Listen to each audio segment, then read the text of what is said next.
Hi guys, my name is Lakshita. Welcome and welcome back to my channel. I'm finally back after a very long time. I know I ghosted you guys, but now I'm back with another video. Most of you might know that I'm 23 years old and I have never dated in my life, to say the least. And most of you guys might not have been in relationship like me. You might have never dated anyone, you might have never been in a long term relationship. So these are the things that I'm going to talk about in today's video. First, I'm going to talk about how the timeline of my life has played out when it comes to these things like dating, relationships. Then I'm going to talk about the fears that I have, and at last, the things that I have learned.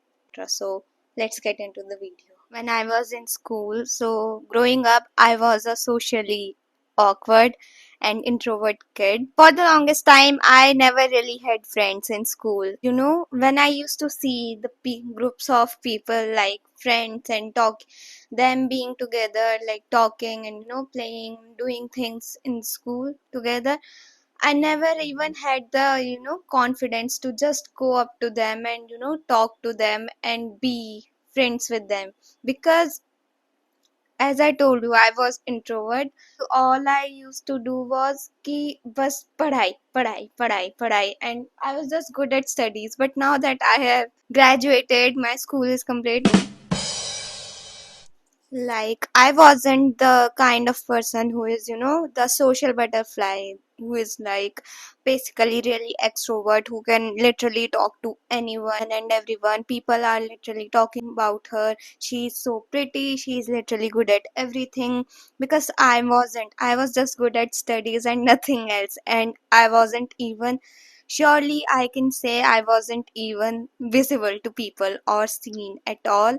I was the kind of person who used to, crush on other people, but never the one who was crushed on, to say the least. And I know I'm not anyone's crush, for sure. I genuinely believed for the longest time that I wasn't pretty, that something in me was missing. Maybe because I wasn't pretty according to standards, like I wasn't tall, and I am not slim. And another thing I would say in this key, I have grown up in a really, sort of conservative environment or strict environment, because when it comes to these things are sort of, considered taboo around me, in my family. And this year I am in my self love and healing era, so I have started to see myself for who I am. I have accepted myself the way I look, and a huge part of that is going to play out in other parts of my life too,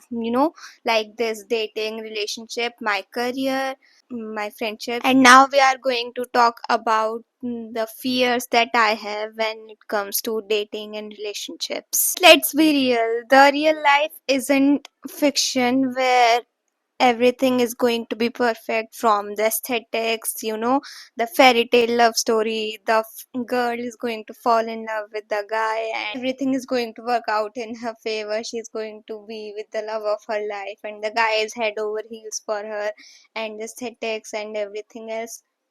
These kind of things exist in fiction for a reason, because when it comes to these novels and books and movies, what these things have done is created an illusion of love, and that people start believing in it. And trust me, it's not real when we compare it to reality, because reality is much more darker and even worse.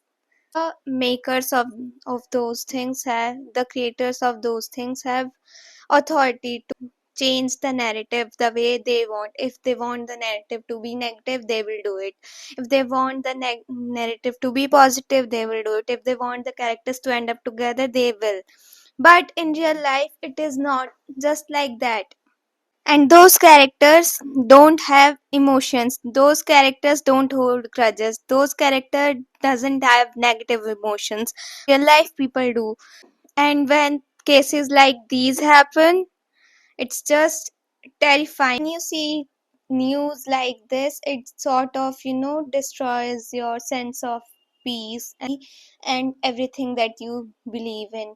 There are literally manipulators, gaslighters, and people who catfish and make you believe that the persona that they are showing it to you is the real one, and then it turns out the other way around. It's just messes up with the mind a lot, and you start to think that yes, being single is the best option right now. And now we are going to talk about the things that I have learned from being a late bloomer. First things first, being alone is not lonely, it's liberating. You need to start embracing your solitude like a stepping stone for growth, because you get more time to invest in your self worth, work on yourself, work on your goals, and be a better version of yourself. If no one is chasing you, you need to chase yourself. Because why are you waiting for someone else to take you out on a date, buy you flowers, to plan nice things for you, to treat you better, when you can do it for yourself?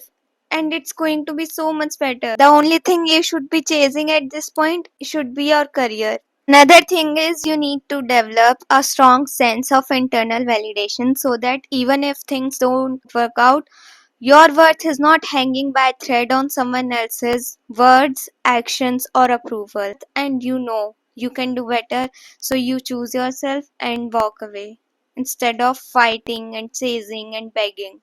So take this time as an opportunity to become a better version of yourself instead of chasing the wrong people. And do not waste your time, thinking that you are not enough. You are more than enough, trust me.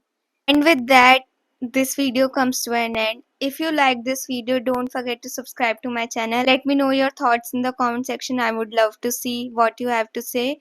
And I'll see you guys in my next video. Bye bye.